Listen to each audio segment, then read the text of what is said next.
마태복음 21장 1절입니다. 1절부터 11절까지. 이제 오늘부터 이 마태복음은 새로운 문단으로 들어갑니다. 오늘 이 21장부터 25장까지가 큰 하나의 문단을 형성을 해요. 이제 어째서 여기가 새로운 문단에 속하느냐 하면은 1절에 그들이 예루살렘에 가까이 가서, 그래서 오늘 말씀 내용은 예루살렘에 들어가는 내용이죠. 그러니까 지금까지 예수님이 베드로의 고백을 들은 이후에 진행 방향이 예루살렘을 향했다라고 하는 것을 우리가 그 지명들이 나오는 것을 통해서 알 수가 있는데, 21장부터 25장은 바로 예루살렘에 입성해서 그 예루살렘 성에서 일어난 일들입니다. 이것은 다시 또 나누어져요. 21, 2장 오늘 말씀부터 이 21, 2장은 논쟁하는 그런 내용입니다. 그래서 계속 논쟁 이야기가, 오늘은 입성하는 내용이지만 내일 말씀서부터는 이제 논쟁하는 내용이 나와요. 그래서 전체가 21, 2장이 논쟁이에요. 그리고 23장, 24장은 예수님께서 경고하시는 내용이에요. 거기에도 뭐 크게 보면, 넓게 보면은 논쟁도 나오지만 예수님이 서기관과 바리새인들 이런 사람들을 향해서 경고를 하시고 마지막에 성전 파괴에 대해서 예언을 하시고 이 종말론 비유가 나오죠. 그리고 25장에 이제 천국 비유로 마무리를 하는, 그렇게 해서 이 큰 문단이 형성되고 26장부터 28장은 잘 아시는 것처럼 예수님이 잡히시고 십자가에 못 박히시고 부활하시는, 그래서 간단히 말하면 십자가와 부활 이야기입니다. 그래서 십자가와 부활 이전에 마지막 문단이다, 이렇게 이야기를 할 수가 있겠죠. 그래서 이 논쟁하는 내용 중에 오늘 본문은 제목을 붙여 본다면 기대라고 그렇게 할 수가 있습니다. 뭐 사람마다 제목이라는 것은 다 나름대로 그 붙일 수 있지만, 저는 이 21, 2장을 전체를 기대라고 하는 그런 주제로 볼 수 있다, 할 수 있는 보는데, 어디까지 그러느냐면 21장 1절서부터 22장 14절까지를 크게 하나의 기대에 대한 이야기를 하고 있다. 근데 그 기대라는 것이 예수님이 바라보는 것과 무리들이나 제자들이나 또는 다른 사람들이 기대하는 것이 얼마나 다른가 하는 것을 보여주기도 해요. 이제 그런 의미에서 기대라는 주제로 볼 수가 있다 하는 거죠. 그래서 이제 오늘 말씀은 그 첫 번째 기대에 대한 이야기예요. 사람들이 기대하는 것과 예수님의 차이, 사람들의 말과 예수 그리스도의 말씀의 차이, 이런 것들을 우리가 이제 오늘부터 며칠 동안 보게 될 텐데, 먼저 1절로 7절이 오늘 본문의 첫 번째 문단입니다. 그리고 8절로 11절 이렇게 나누죠. 1절로 7절은 나귀를 타고 입성하시는 예수님에 대한 이야기예요. 그리고 8절로 11절은 그 예수님을 바라보면서 사람들이 어떤 기대를 하고 있는가 하는 그런 내용이라고 볼 수가 있습니다. 이게 먼저 1절을 보면 그들이 예루살렘에 가까이 가서 감람산 벳바게에 이르렀을 때 예수께서 두 제자를 보내셨다. 이 감람산은 우리가 잘 아는 것처럼 감람산 강화 설교도 있고 감람산 기도도 있고 그러죠. 그쪽에 도달을 한 겁니다. 예루살렘을 가는 통로라고 할 수가 있죠. 두 제자를 보냈습니다. 근데 그 두 제자를 보내서 무엇을 하시려고 하는가? 이제 2절, 3절을 보면 이렇게 이야기를 해요. 이르시되 너희는 맞은편 마을로 가라. 그리하면 곧 매인 나귀와 나귀 새끼가 함께 있는 것을 보리니 풀어 내게로 끌고 오라 라고 이야기를 합니다. 나귀를 끌고 오라, 나귀 새끼와 함께. 그리고 왜 이런 말씀을 하실까? 제자들은 아직 이해를 못했겠죠. 만일 누가 무슨 말을 하거든, 이 무슨 말을 한다는 것이 왜 남의 나귀를 끌고 가냐 하고 누가 그렇게 묻겠죠. 아니면 나귀 주인이 물을 수도 있고, 아니면 나귀 주인이 아니면 그 동네 사람들이 물을 수도 있겠고 하겠죠. 그러면 이렇게 말을 하라는 거죠. 주가 쓰시겠다 하라. 그리하면 즉시 보내리라. 근데 여기 주가 쓰시겠다 하라 할 때 이 주가요, 직역을 하면 이제 의역을 해서 주가 쓰시겠다지만 그것들의 주라는 그런 뜻입니다. 그러니까 그냥 누구냐, 어떤 주냐, 주라는 것은 주인이라는 건데 이 나귀들의 주인, 그것들의 주인이 쓰시겠다 하라. 그러면 보내리라. 예수님 거짓말 시킨 건가? 그렇지는 않죠. 예수님의 이 말의 뜻은 아마도 천지 만물의 주인 되신 자신을 그렇게 드러내신 것이다. 이렇게 말할 수 있어요. 어쨌든 뭐 그건 중요한 건 아니고요. 그렇게 해서 이제 나귀를 끌고 온다 하는 이야기인데, 이것을 보면은 예수님의 능력도 알 수가 있죠. 사실은 이제 예수님이 나귀를 타고 간다라는 것은 상당히 어울리지 않는 그런 모습입니다. 예루살렘에 들어가는데 나귀라는 것은 등치가 상당히 작죠. 그런데 예수님은 성인이단 말이에요. 예수님이 몸무게가 얼마가 나갔는지 키가 얼마인지 그건 알 수가 없지만 일단 성인이니까 말을 타면은 어울릴지 몰라도 나귀를 탄다는 것은 좀 폼도 안 나고 어울리지 않는 그런 모습일 수 있습니다. 그런데 이제 4절을 보면은 이렇게 이야기를 해요. 그러니까 이는이라는 말은 나귀를 끌고 와라. 누가 무슨 말을 하면은 주가 쓰시겠다 하라. 그러면 즉시 보내리라 하는 이것이 어떻게 가능하냐 하는 이야기입니다. 어떻게 그런 일이 가능하겠어요? 왜 이 나귀가 오늘날로 말하면 운송수단이니까 우리가 타고 다니는 자동차 같은 거예요. 여러분의 자동차를 아파트 단지에다 이렇게 주차를 해 놓으셨을 텐데 누가 와서 내 자동차를 문을 열고 끌고 가려고 그러는 거. 왜 남의 자동차를 끌고 가요? 하고 내가 말한다든지 아니면은 나는 없으면은 경비 아저씨가 당신 우리 아파트 사람 아닌 것 같은데 그 주가 쓰시겠다고 합니다. 그랬더니 그래요? 가지고 가세요. 이게 말이 좀 안 되는 이야기거든요. 근데 어떻게 그런 일들이 일어나느냐 하는 거죠. 그걸 이제 설명하는 거예요. 4절은 이게 이제 이는이라는 말이 그거 왜 그런 일이 일어나느냐 하는 것을 지금 말하고 있는 겁니다. 이는 선지자를 통하여 하신 말씀을 이루려 하십니다. 이게 말도 안 되는 이야기인데 왜 이런 일이 일어나느냐 하면은 선지자가 이미 이것에 대해서 구약에 예언을 해놓은 것이 지금 성취되고 있다. 그러니까 단순히 인간 대 인간으로 이게 말이 안 되는 이야기인데 그 사람의 관계에서 어떤 일들이 일어나는 게 아니라 이거는 하나님이 이미 메시아의 징조로 예언하신 것이다.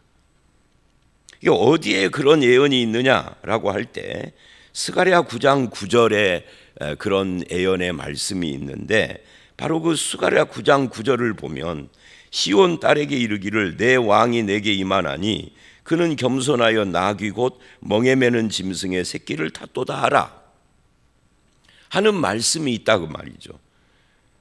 너의 왕이 임한다 이 말은 바로 메시아가 오는 것을 왕이 오신다라고 한 거예요.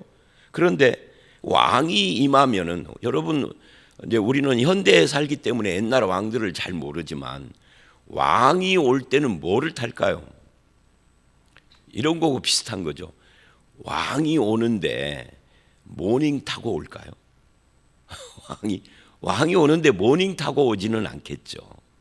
방탄 유리로 쫙 이렇게 총알이 날라와도 뚫을 수 없는 그런 걸로 탁 돼서 아마 벤츠나 이런 걸 타고 오겠죠. 오늘날로 말한다면. 근데 나귀 그것도 새끼를 탄대요. 나귀 새끼가 얼마나 작은지는 알 수가 없지만 나귀를 타도 볼품이 없는데 나귀 타는 것은 마치 무슨 옛날 차 프라이드 타는 것 같은데 낙이 새끼는 프라이드보다 모닝이 더 작은가? 하여튼 알 수가 없는데 낙이 새끼는 모닝 탄 임금님 또는 대통령 같다 그 말이에요. 얼마나 그 나라가 가난하면 모닝을 탔을까? 그런 거하고 비슷한데 이게 이미 예언된 거다. 그러니까 우리나라 조선의 임금들은 유교의 영향을 받아서 유교의 이상 정치가 뭐예요? 이게 덕치거든요. 덕으로 다스린다. 그래서 옛날 조선 임금들은 매일 경연이라는 걸 해서 이제 경연이라는 그 신하들하고 함께 이 공자님 말씀이나 뭐 이런 학문들을 서로 토론하는 거거든요. 그러니까 덕으로 다스려라 하는 이야기예요. 실제로 덕으로 다스린 임금은 그리 많지는 않지만 그게 이상이었단 말이죠. 그래서 우리나라 임금 행차하는 걸 보면 말 타고 이런 모습 별로 사극에도 없어요. 가마로 이렇게 하고 그러지. 근데 예수님 시대나 우리나라가 아닌 이쪽 중동이나 로마 뭐 이쪽은 이 왕들이 말이죠. 전쟁터에 직접 나가서 전쟁을 지휘하기도 하고 그렇게 해야 권위가 있으니까 옛날 로마의 시저라든지 뭐 이런 사람들을 그랬단 말이죠. 그들이 그러니까 뭐라 그러나요? 수도 왕궁으로 돌아올 때는 가마 타고 오는 것이 아니고 이 가마는 동양 문화고 말 타고 온다면 그 말 건장한 말에 막 갑옷 같은 거 투구 같은 거 쓰고 다 위험 있게 버티고 그러면 막 백성들이 막 열광을 하는 거죠. 승리하고 돌아오니까 그런 거여야 하는데 예수님은 나귀 그것도 새끼를 탔다. 얼마나 초라해요. 안 어울려. 그러니까 양복 입고 갓쓴 것처럼 그런 모습인 거죠. 이상한 모습인 거죠. 왜 그러느냐 하면은 겸손하여. 이제 우리는 당연히 예수님 오면 겸손 그러지만 이것도 참 웃기는 이야기에 해당되는 그 당시 사람들은 왜냐하면 오늘날은 겸손이 좋은 것으로 우리가 느끼고 알고 있지만 예수님 당시의 세상은 겸손은 남자들이 입에 올려서도 안 되는 단어였어요.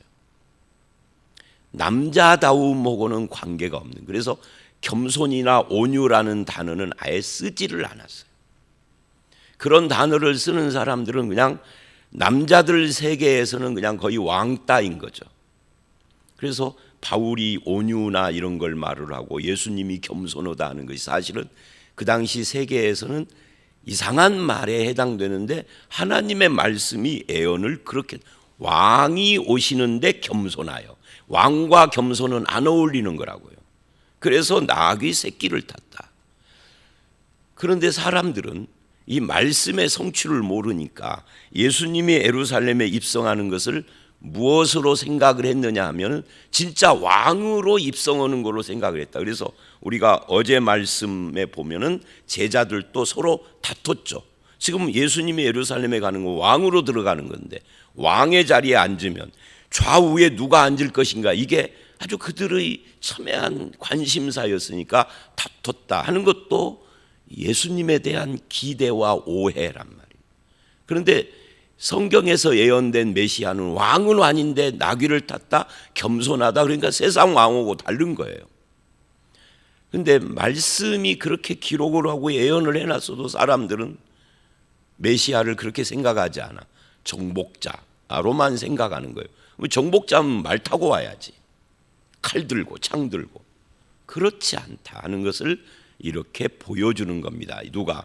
성경의 예언이 그러고 예수님이 직접 실천으로 너희들이 기대하는 왕과 내가 왕으로 이 땅에 오셨다라는 것과는 다르다. 의미가. 예수님은 왕은 왕인데 영적 하나님 나라의 왕이에요. 그것도 겸손한 왕이고 자기 몸으로 대속물을 주는 왕이야. 백성들이 기대하는 왕은 정복자 왕이야. 그래서 예수님 옆에 바짝 붙어 있으면 출세해. 근데 예수님은 내 옆에 가까이 오는 사람은 자기 십자가를 져야 된다고 말을 했어. 자기를 부인하고 자기 십자가. 완전히 다른 거예요. 근데 예수님이 그걸 말을 해줘도 제자들이 못 알아들어. 왜? 자기 기대가 크니까. 이걸 뭐라 그러죠? 자기 기대를 다른 말로 하면 선입견인 거죠. 선입견, 고정관념, 편견 이런 것들이 쩌들어 있으니까 예수님이 말해도 못 알아듣는 겁니다. 대속물로 내 목숨을 준다 해도 뭔 말인지를 모르는 거예요 지금. 그러니 일반 백성들은 더 모르는 거죠. 자, 그래서 이 말씀 4절 5절 말씀은 왕으로 오는데 정복자가 아니라 평화와 겸손의 왕으로 온다. 이미지가 그렇단 말이죠. 그래서 예수를 따르는 우리도 예수를 따라서 출세해보고 뭐를 얻으려고 하는, 세상에 무엇을 얻으려고 하는 것은 신앙의 바른 길이 아닌 거죠.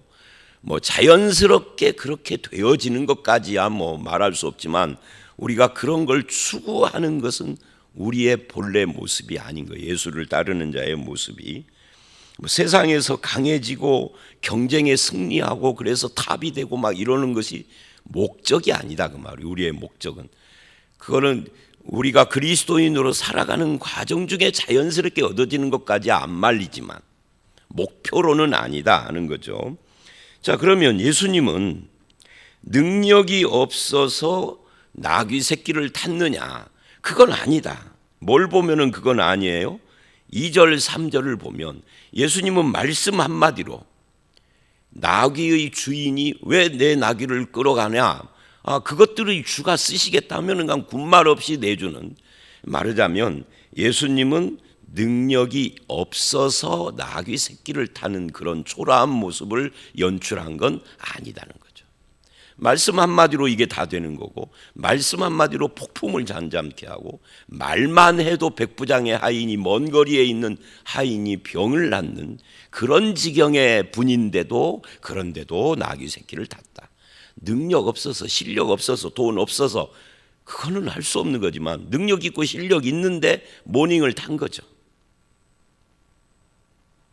그 이야기 하는 겁니다. 말씀만으로도 만물의 주권자이심을 보인 거예요. 그렇다면 우리는 이런 본문을 통해서, 또는 예수님 당시의 사람들은 이런 예수님이 나귀 새끼를 탄 이유가 뭔가를 물어봐야 하는 거죠. 예수 그리스도가 어떤 분인가? 군림하려고 하는 분이 아니라 평화를 주려고 하는 분이고 우리를 구원하려는 분이다. 예루살렘에 오는 이유가 뭐냐? 군사혁명을 일으키기 위해서 아니라 우리를 위하여 피를 흘리기 위해서 예루살렘에 오는 것이다. 이런 걸 우리가 알아야 하는 거죠. 그래서 이제 6절 7절 제자들이 가서 예수께서 명한 대로 하여, 가서 했더니 그대로 되더라는 거죠.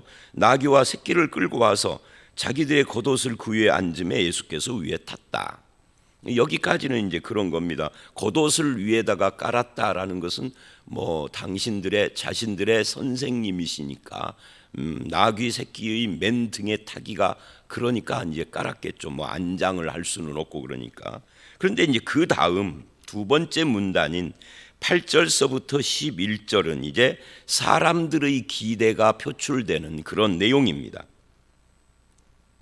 무리들은 겉옷을 그 새끼 위에다가 얹고, 그리고 무리의 대다수는 자기들의 그 겉옷을 길에다 폈어요. 아니 여러분 생각을 해보십시오. 겉옷, 우리도 겉옷이 중요하죠. 제가 지금 입고 있는 이 양복 저고리, 이것이 아무리 새벽기도 때 입는 옷이지만 그 살 때는 그래도 돈을 좀 들였단 말이죠. 얼마 주고 샀는지 기억은 안 나지만 여드레로 입으려고 해서 뭐 아주 비싼 건 아닙니다만은 그래도 그렇지, 그래도 몇만 원은 줬겠죠. 이것을 길에다가 펴는 것도 좀 이상하지만 그 길 위로 나귀가, 사람을 태운 나귀가 밟고 가고, 나귀만 밟고 가겠어요? 제자들도 밟고 가고, 그리고 그 뒤로 따라오는 수많은 무리들이 밟고 갔을 거라면, 나중에는 다 지나간 뒤에 이 겉옷을 여기 아마 너덜너덜하게 됐을지도 몰라요. 근데 우리의 겉옷도 몇만 원은 하겠지만 예수님 당시의 유대인들, 평민들의 겉옷이라는 것은 뭐냐면, 가난한 자들은, 그 성경에 그런 말씀이 있죠. 율법 중에 네가 만약에 누구에게 돈을 빌려줬을 때 담보로 겉옷을 잡았다면 돈을 안 갚아도 그날 저녁 이전에는 돌려줘야 된다. 그런 율법이 있어요. 왜 그러느냐면 가난한 사람들은 집에서 덮고 자는 우리나라처럼 뭐 가난해도 이불들은 기본적으로 있는 그런 나라가 아니에요. 거기는 그냥 겉옷을 평상시에 입고 다니다가 저녁에 잘 때는 벗어서 이걸 덮고 자는 거예요. 그러니까 가난한 자들은 이게 재산 목록 1호에 해당되는 거예요. 그거를 길에다 깔았다는 것은 이들이 그만큼 예수님에 대한 기대가 엄청 컸다는 것을 의미하는 거예요. 겉옷 이까지 건 망가지는 건 일도 아닌 거죠. 지금 왕이 입성을 하는데, 우리나라 옛날 조선 백성들이 왕이 행차한다, 왕뿐만 아니라 고관대작들이 함께 행차한다 그러면은 질퍽거리는 길바닥도 그냥 무릎 꿇고 엎드리는 거고 비슷한 거죠. 옷을 버리고 말고 상관없이 그래야 하는 거잖아요. 그렇게 했다 그 말이에요. 그리고 또 다른 사람들은 나뭇가지를 길에다가 펴고, 그러니까 맨 땅으로 걸어가시면 안 되는 거예요. 양탄자를 깔 수는 없고 준비가 안 되니까 나뭇가지라도 펴서 맨 길을 걸어가지 않도록 해드렸다는 거니까, 지금 이 모든 행위들은 제가 왜 이 본문을 기대라고 하는 주제로 보느냐면 바로 이런 행위들 때문에 그러는 겁니다. 저들은 지금 예수님에 대한 잔뜩 기대감을 가지고 이런 행위들을 하고 있는 겁니다. 왕이 오셨다. 근데 그 기대가 잘못된 기대인 거죠. 그러면서 이렇게 해요. 9절, 앞에서 가고, 누가? 무리들이 뒤에 따르고, 앞뒤로 예수님을 호위한 거예요. 가운데는 예수님이 있고 제자들이 있겠죠. 그러니까 아마 이게 장관이었을 거예요. 무리들이 소리 높여 이르되 호산나 다윗의 자손이여 찬송하리로다 주의 이름으로 오시는 이여 가장 높은 곳에서 호산나 하더라. 이 호산나가 여기서 나온 겁니다. 우리 교회 오후 찬양대도 호산나잖아, 이름이. 이 호산나라는 말의 뜻은 구원하소서예요. 말 뜻은 좋은 뜻이죠. 구원하소서니까. 그런데 이들이 말하는 이 호산나 다윗의 자손이여 라고 하는 이것이 예수님을 제대로 알고 한 찬송이냐 하고 물으면 그거는 아니에요. 오해된, 예수에 대한 오해된 생각에서 나온 찬송인 거죠. 그래서 이 무리들이 전부 다는 아니겠지만 나중에 예수님이 잡혀서 대제사장의 뜰에서 신문을 당할 때 또는 재판을 받을 때 이들이 외치잖아요. 빌라도의 재판정에서도 그러고 십자가에 못 박으소서, 십자가. 호산나 찬송과 십자가에 못 박으소서가 이 무리들이 똑같은 무리인지 아닌지는 성경이 말하지 않지만 유대인인 건 같은 거니까, 그래서 저들이 왜 그렇게 호산나에서 십자가에 못 박으라고 돌변을 했을까? 이유는 딱 하나죠. 기대에 어긋난 거죠. 예수님이 십자가에 죽는다는 건 꿈에도 생각을 못한 거예요. 왕이 돼서 정복자가 돼서 민족을 해방시키고 이런 것만 생각을 한 거지, 왕으로 메시아가 십자가에 죽어? 왜냐하면 우리는 십자가를 보면은 가슴이 뭉클하고 기독교인들은 그러지만 원래 십자가라는 것은 저주의 상징이에요. 가장 흉악한 그런 형틀입니다. 형틀. 그러니까 로마에서는 십자가로 사용되는 죄수는 정해져 있다고 그래요. 일반 죄수는 아무리 살인죄를 저질렀어도 십자가에 죽이지를 않아요. 대부분 아주 흉악한 죄인 또는 반역자, 이런 사람들만 십자가에다가 죽인다고 합니다. 십자가 형벌이 그렇게 무서운 거죠. 여러분, 단칼에 죽이는 것이 낫지 십자가에다 매달리면 며칠 동안 거기서 죽어가는 거거든요. 얼마나 끔찍해요. 그러니까 메시아가 왔는데 십자가에 죽었어. 그러니까 사람들이 등을 다 돌리는 거죠. 근데 여기서는 지금 찬송하는 거예요. 십자가를 꿈에도 지금 생각을 안 하니까 기대가 틀린 거죠. 근데 예수님은 지금 십자가를 지려고 오셨거든. 그래서 온 성이 소동을 했다. 왜 소동을 했죠? 이는 누구냐? 그러니까 왕으로 입성하는 분을 보고 이 소동을 한 거예요. 이 누구냐 도대체? 왕이 왔다니. 지금 헤롯 왕이 있는데 소동을 했다. 그런데 무리가 이렇게 말을 합니다. 이는 갈릴리 나사렛에서 나온 선지자 예수라라고 해요. 이 선지자 예수님에 대해서 잘못 알고 있었기 때문에 겸손과 평화의 왕으로, 구원의 왕으로 오신 예수님을 군사적 메시아로 생각을 해서 한바탕 소동이 일어났고, 이 소동이라고 하는 이 표현이요, 다리가 떨렸다, 그런 의미를 담고 있어요. 그러니까 왕이 지금 정권 교체가 되려고 하는 시기잖아요.